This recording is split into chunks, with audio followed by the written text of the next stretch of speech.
What is up, you guys? Welcome back to Menu TV Reviews. I am your host, Mo, and today, you guys, we're doing something new. Now, before we get into it, I'm going to go ahead and give my disclaimer. I'm on location, so if y'all hear some random stuff happening in the background, my bad, okay?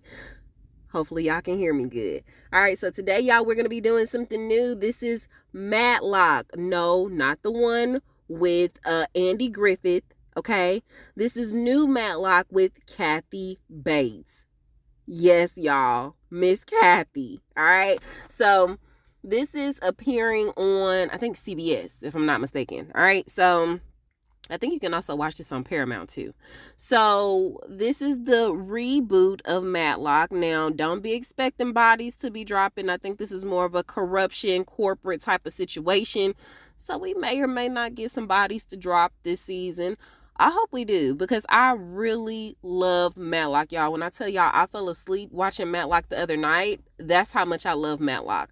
So we're going to be doing this one. I think they split it up. So they aired like the first episode, and then they're taking a long break, and then they're going to bring it back when Elsbeth comes back in the middle of October. All right. So I just finished watching the episode. So I'm just going to do like a quick skinny dip recap. Okay. I ain't going to go detail for detail, but I'm going to give y'all the gist of what's going on. So this is season 1, episode 1, titled The Pilot. All right. So the synopsis for this one is: after achieving success in her younger years, young, brilliant Madeline Matlock uses her unassuming demeanor to make her way into a position at a prestigious law firm, Jacobson Moore. Y'all, it was a really long S word there, septuagenarian. I don't even know what that means, so I don't even want to say it, y'all. I would Google it, but I ain't gonna waste y'all time like that. All right, so without further ado, let's go ahead and get into the episode. Okay, y'all, so I Googled what that was, and that's anybody that's in the age range between 70 and 79. So, y'all, Kathy Bates is 76. Can you believe that? I wonder how old Andy Griffith was when he did Matlock. Anyway, y'all, so we start the episode off with a guy. He's seemingly ordering a coffee or something like that from a coffee shop. And we hear somebody talking in the background, right? So I was like, what in the world is going on? Did somebody accidentally record over? No. So Miss Kathy, Miss Maddie, that's her nickname in here, Maddie, Matty. She is trying to order, but I guess she's taking too long for him. And so he tells the barista, look, whatever she's having, I've got it. And then he ends up giving her 100. He pays for his coffee, Maddie's coffee, and then he tells the barista to keep the change. This is a good day. Okay. So after he ends up walking away because he was on the phone, completely not paying attention, but just running his mouth about a case that was happening and talking numbers, she's like, oh, this is a really nice way to start the day. She takes her coffee and then she takes it on down to the law firm, Jacobson Moore. And so she walks in and she ends up making it into the morning meeting where Olympia is talking to the rest of the partners about what's going on with her case. So the case that she's working on is like a case for this guy named Raymond. He was falsely imprisoned for 26 years. So he was falsely incarcerated for 26 years. And so now he's trying to, get some, is it restitutions? Is that the right word for this? Anyway, y'all, he's trying to get some compensation for his pain and suffering, right? So he was initially asking for $20 million, but right now, what they're agreeing on is $4 million. Now, if Olympia had the resources at disposal that she needed, then she knows that she could go for more. And so she either has to now take the $4 million that they have on the table, or she has to go to trial. Now, they don't want this to go on any longer. The other partners don't. And so they're telling her, you need to accept this, or you need to come up with the evidence that you need, because you've been working on this for an extensive period of time. You've had more than enough time to make your case, and you just haven't made your case. So you need to take this $4 million that they're offering or go on about your business. And so she's like, hell no. Okay, she really wants to take this to trial because she feels like he deserves so much more, because she's fighting against police corruption. So there was it was reported that he was supposed to be like this serial killer and slash rapist, right? And so that's what he got charged with. That's what he was imprisoned for. However, there was some evidence out there that she feels the police tossed out, and because of that, they pointed the finger at him. Even though he was innocent. So now here comes Maddie, right? And Maddie is she's adding numbers in, saying how, because they're wondering like, how in the hell did you get up here? And she was like, oh, being an elderly lady, oftentimes we are overlooked because nobody really pays any attention to us. They think that we're unassuming, all the things, right? All the negative stereotypes that they throw on older people, And so she was like, yeah, I just made my way up here. And so turns out, y'all, she used to be a practicing lawyer about 30 years ago. But with her snooping, the way that she was snooping on the guy at the coffee shop, turns out she knows what they're willing, what they have in their back pocket as far as the police go. So I think she said the cap was $23 million, but she didn't want to give them that number until they promised her a job there, right? And so they ended up throwing her on Olympia. Since she said she needed resources, she needed some additional help. Okay, we usually have a trial period where we kind of have you work and see if we're wanting to keep you on or if you need to find some work elsewhere. And so they were like, okay, you can just go with Olympia. So now Olympia's rolling her eyes because this ain't the type of help that she was looking for. Okay, she already got her, I don't know if they're law clerks or if they're just her assistants, Billy and Sarah. Now, Sarah played on Nancy Drew on WB. I haven't seen Billy. I don't know what he's played on. But anyway, y'all. So, they're there to help. And Sarah is not fond of Maddie at all. She keeps making all of these older murder mystery show references. Calling her Angela Lansbury. Calling her everything but Matlock, right? And so... And Maddie even made the joke that yes, okay, she knows her last name is Matlock. And then, when Matlock actually came out, of course, they were trying to associate her with that. But she was like, y'all, he don't know what the hell he talking about. He just played that on TV. I'm out here in real life making it do. I'm working. And so Olympia was like, okay, go ahead and get ready to prove yourself. So long story short, she goes in to meet with Raymond and his daughter. Now, his daughter is very skeptical of the whole process for the police. And so she records everything.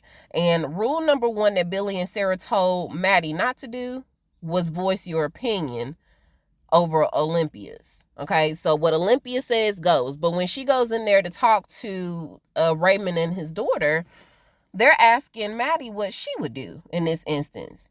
And so they come back. Olympia comes back with the final offer.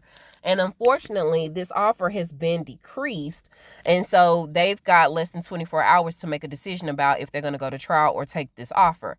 The offer has been decreased from $4 million to $200,000, a little bit over $200,000. And so they're looking at Maddie like, what should we do? And Maddie was like, that's an insult. I will go to trial. And so the daughter was like, I like you. But now they have to go find all of the evidence that they need to prove that there was police corruption, right?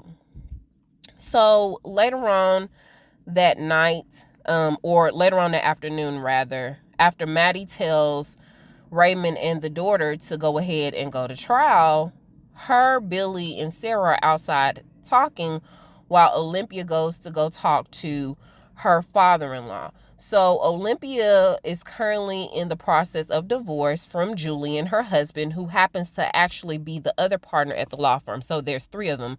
It's Olympia, Julian, and his dad. Okay. And so her father-in-law is basically telling her, look, this is the last chance for this. If you do not win this case, because you have not been bringing in any money to the company for the last 6 months, so if you don't win us some money with this case, then it's back to corporate litigation for you. And Olympia does not like that. So while they're having that conversation in his office, Billy and Sarah are filling Maddie in about the fact that Olympia used to work for Big Pharma. She used to defend Big Pharma. And so I think she had lost the case. And so now she's trying to do like this social justice thing. And so basically what she wants to focus on in the practice is on the line. Okay. So then Julian and Olympia they're going through this divorce. And not only that, but they have kids involved. And so Olympia is trying to see if she can get the kids for the weekend. Meanwhile, Maddie is still trying to prove herself, right? Prove that she's worthy of working there. And so she comes in and she's talking to Olympia. And she was like, okay, you did some good work. Oh, hold on. Let me backtrack, y'all. So they go to talk to Billy, Sarah, and Maddie. They go to talk to one of the old hoes, Charlene. Now, she used to be a lady of the night, a streetwalker, and they believe that she has a sketch of the redhead that they're trying to locate, right? That had an audio recording of the person who actually attacked her, not Raymond, who they framed for it, right? And so they go track down Charlene to see if she's got this sketch, and they were like, don't call her an old prostitute. That upsets her. It pisses her off. She told me to call her an old hoe. And so, y'all, they show up to Charlene's house, and Charlene, got her arms crossed, got attitude for days. And so Maddie puts the charm on her, and this lady is real eccentric. She got drawings all over the place. She got clothes, from her old days, her old stroll days. And Charlene opens up the conversation by mentioning how, kids, close your ears. Hopefully y'all not listening to this episode. But she opens up the conversation by saying how a lot of women do not know where their clitoris is. And so she was like, oh, girl, I know where mine is, but it's a shame that my husband didn't. And I was with him for 38 years, okay? But if I would have just told him to scoot over to the left just a little bit and go a little bit faster, man, things would have turned out so differently. But I guess it worked out as best as it could. I mean, he had some gambling debts and he was messing around and having all these affairs. So he's dead now, so it don't matter. And so Charlene instantly loves her after this, right? She can adapt in any type of environment. So she was like, man, I like her. And so because of this, Maddie ends up asking her about the sketch. And she was like, oh, yeah, I think I got a little something. So she shows her the sketch, y'all. And the sketch is awful. But, it's artistic interpretations, She does have the very bright orange hair. And it's chaotic. And so she says that the lady used to be a junkie as well. And so they're able to kind of like dwindle this down after they leave Charlene. And they come up with 214 results between that time period, right? And so then they end up excluding some of the years, and that narrowed the search down a little bit more. So then she takes it back to the office. And they come up with a name, Vincent DeLuca. But I'm not sure why. Because he was the drug dealer for her. Okay. So then they narrow it down and, she asked Charlene before they left, who did the other old hoes prefer or buy their drugs from? And so she gave Maddie the name Vincent DeLuca. So he's currently incarcerated. So they're going to go see him tomorrow. So when she comes back to the office, she gives Olympia this update. And Olympia was like, okay, I see you. I see you out here working for your keep. And so she was like, okay, there's one more thing that you can do if you really want to get on my good side. See if I can get my kids on Thanksgiving weekend. And so she goes to talk to Julian because they're in this bitter custody battle / divorce. And Julian was like, absolutely not. Did Olympia send you down here? And so they start talking about the kids. Turns out Olympia and Julian have twins, 8-year-old twins. And then Maddie starts to talk about her 12-year-old grandson who absolutely loathes her, so like LOATHES, loathes her. So Julian then comes in to admonish Olympia for sending Maddie down there when they get a notification about the police corruption. It's a story that has recently come out talking about police corruption was not as bad as they thought it was back in the day. And so now this really puts a damper on Olympia's case. So they're really going to have to work their magic. They don't have any type of plan, but they have to come up with something within the next 24 hours because that's when trial is starting tomorrow. So while Olympia is starting trial at court, Maddie, Billy, and Sarah go down to the jail.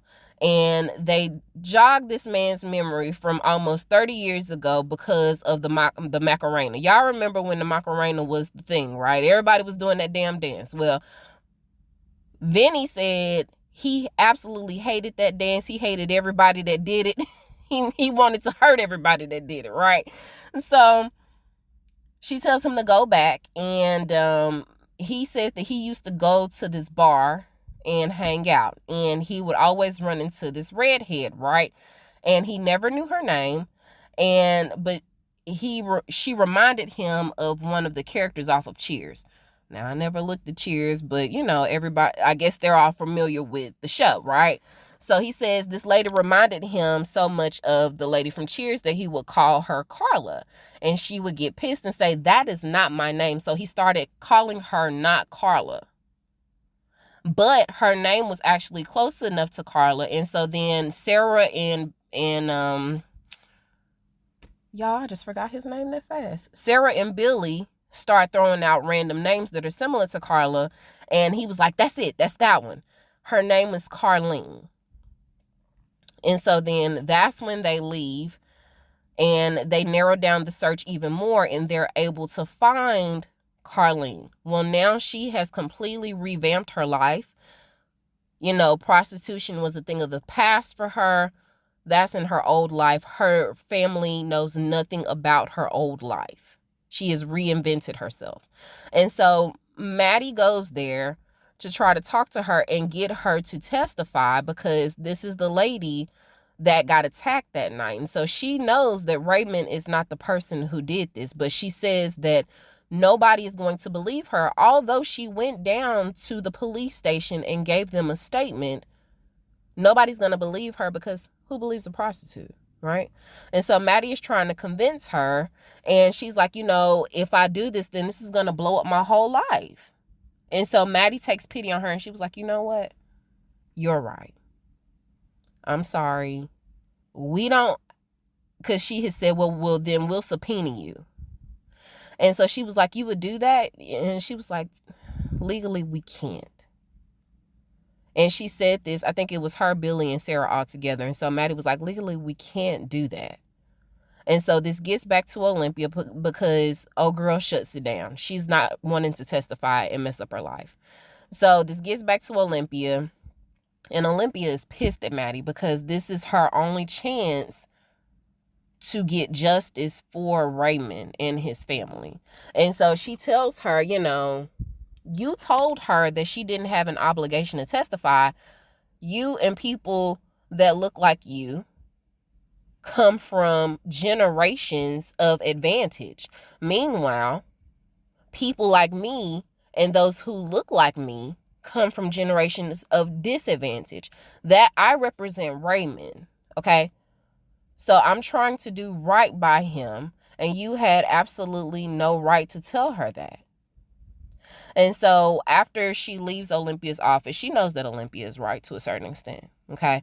So she goes up on the on the rooftop, and Billy and Sarah come and console her.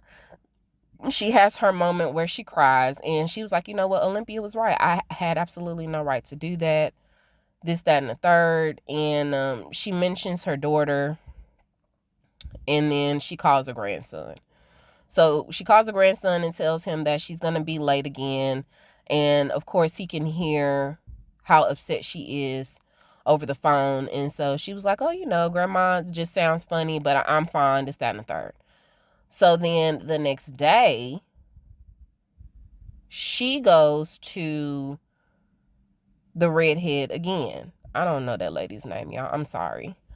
She goes to the redhead again, and she tells her the backstory of her daughter. And she says that her daughter, you know, she had an addiction. And unfortunately, her daughter died because of her addiction. But she left behind her son, who Maddie now takes care of. And so she promises on her daughter's memory that she's going to do right by her, but she needs to know what she knows. And so the lady ends up telling her that the night that she was attacked, the owner of the Greek restaurant that's right there on that street came out to help her and call 911 for her. And so she ends up calling the Greek restaurant to see if it still exists. Second, if the owner of the restaurant is still around, right? And so he is. And in trial, I think Olympia is she's got the daughter on the stand.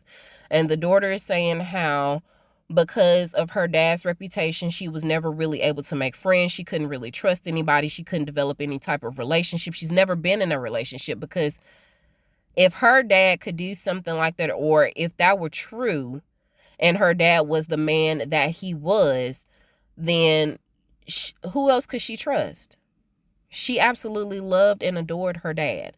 Her dad was the most stand-up guy, you know, in her formative years. So if she thought that he was guilty of that, then she couldn't trust anybody, right?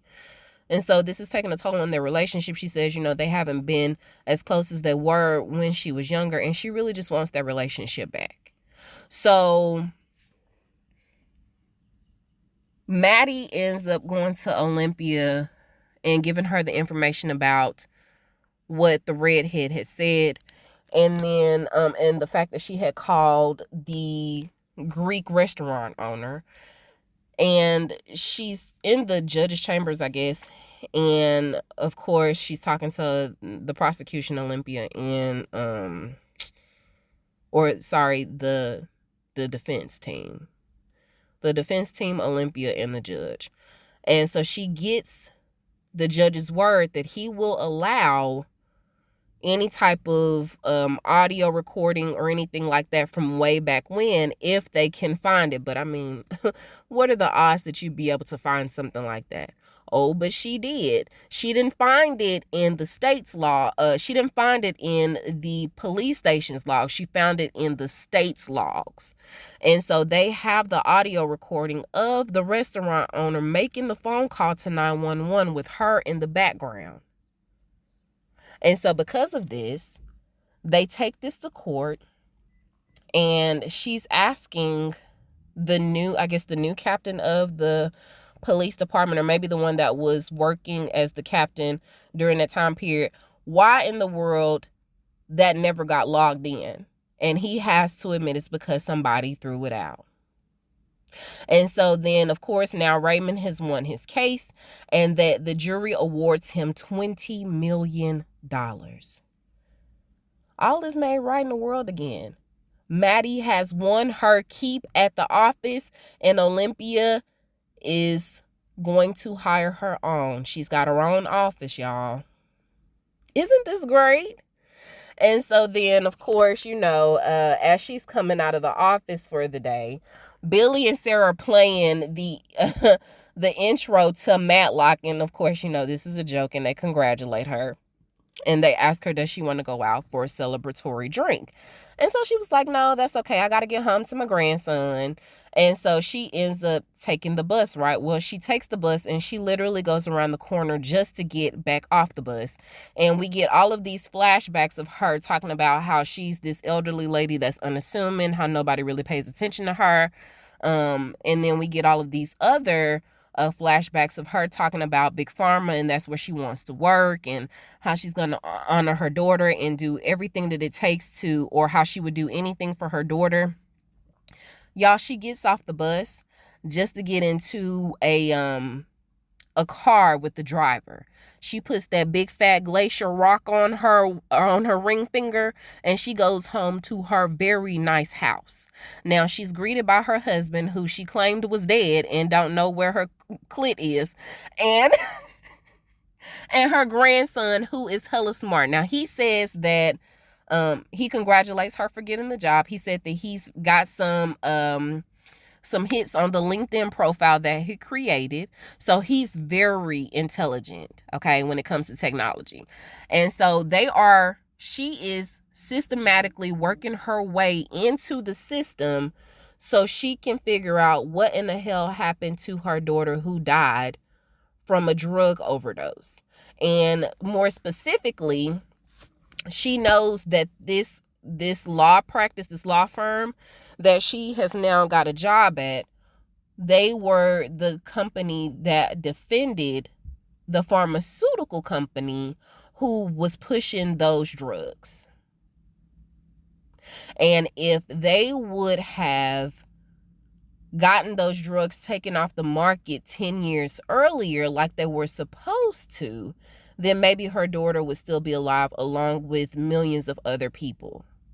And so now she has made it her life's mission to take them down. And she's got her own board, y'all, her own investigation board with Julian, Olympia, and her father-in-law. And one of those three is responsible for what happened to her daughter in the pharmaceutical company. And that's the way the episode ends, y'all. I'm intrigued. Like I said, I was waiting on a body to drop. We may not get that with this one, and that's okay. As long as we can get a couple of bodies to drop through the season, I'm okay. Would I have preferred that it be more like the other Matlock? Sure. But we may not get that, all right? Different. It's a remix to the show. So y'all let me know what y'all thought about it, okay? You can reach me at Me and You TV Reviews on Facebook and on Instagram. You can also reach me at My TV Reviews Podcast without the S on the end at gmail.com. Y'all, I love y'all, okay? I hope you guys have a wonderful, wonderful rest of your night. That's all I have for now. So until we meet over the airwaves again, I am Mo, and I'll talk to you guys soon. Bye.